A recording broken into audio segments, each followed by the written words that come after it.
In today's video, should you be tracking your daily steps or your cardio sessions?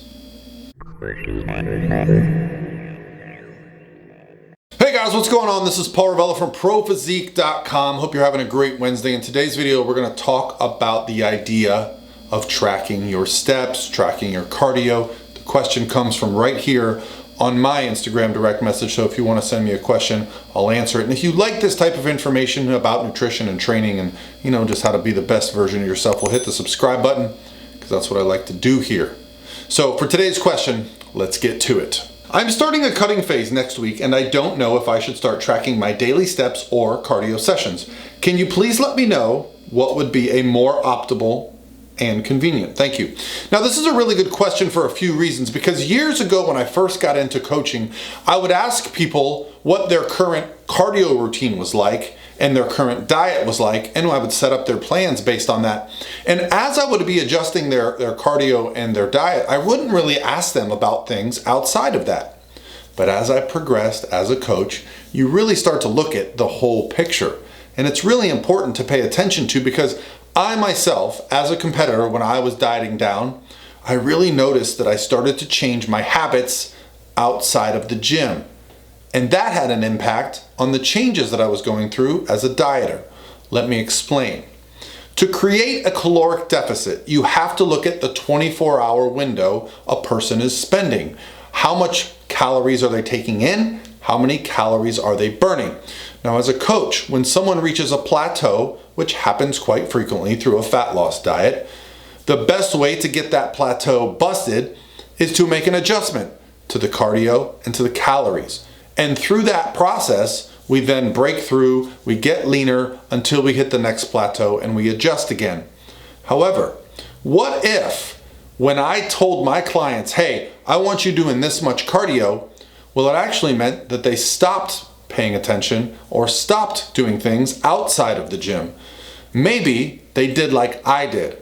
I used to do a lot of high intensity cardio early in my competing years. And what I realized looking back now is that I was simply trading more cardio for less life activity.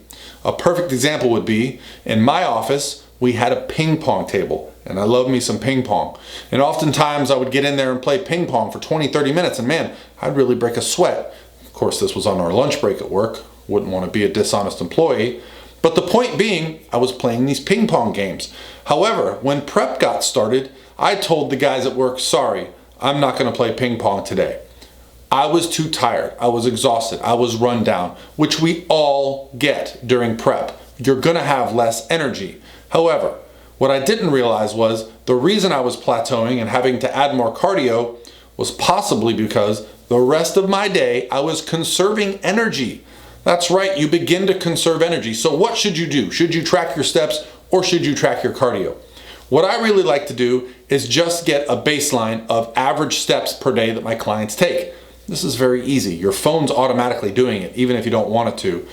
You can get a Fitbit and wear it. Now, I'm not saying that if you wear a Fitbit, that's exact. That's how many calories you're burning, that's how much cardio you're doing, that's how many steps you're getting. No, what I'm saying is we can just get a baseline so that we make sure as we're increasing cardio, and maybe we move our cardio from 10 minutes a day to 20 minutes, we're not just offsetting that by getting 8,000 steps. Well, now we're only getting 5,000 steps because we're doing this cardio. We want to see the big picture. So I don't think it's too much trouble, if you are in a fat loss phase, to do both. Track your steps just to keep an eye on your average. If you notice at the end of one day, like, man, I only got 3,000 steps this day when I usually get 8, well, that's a pretty significant number. You might alter your behavior going forward, meaning you don't have to reduce calories as much, you don't have to add as much cardio. Now, for cardio, there are two methods. I prefer tracking time.